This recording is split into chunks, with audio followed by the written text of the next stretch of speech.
തങ്ങളുടെ ചാരത്തേക്ക് ഒരു പിതാവ് കടന്നു വന്നുകൊണ്ട് പറയുന്നു, നബിയേ, എന്റെ മകൻ നന്നായി മധുരം കഴിക്കുന്നുണ്ട്, അതുകൊണ്ട് അവനതൊന്ന് നിർത്തിക്കിട്ടാൻ വേണ്ടി അങ്ങന്റെ മകനെ ഒന്ന് ഉപദേശിക്കണം നബിയേ.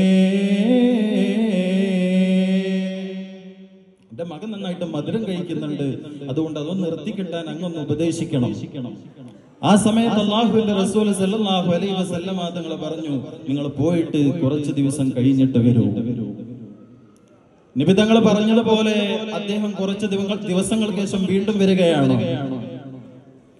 കുറച്ച് ദിവസങ്ങൾക്ക് ശേഷം വീണ്ടും വന്നപ്പോ ആ പൊന്നുമോനോട് അല്ലാഹുവിന്റെ റസൂൽ സല്ലല്ലാഹു അലൈഹി വസല്ലമ തങ്ങൾ പറയുന്ന, മോനെ, നീ മധുരം കഴിക്കുന്നത് കുറക്കണം കേട്ടോ.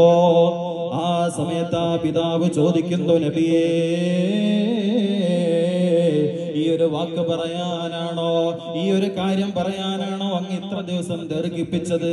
അത് അന്ന് തന്നെ അങ്ങേക്ക് പറയായിരുന്നല്ലോ എന്ന് ചോദിച്ചപ്പോ ലോകത്തിന്റെ നേതാവ്, മദീനയുടെ രാജകുമാരൻ നബി മുഹമ്മദ് മുസ്തഫ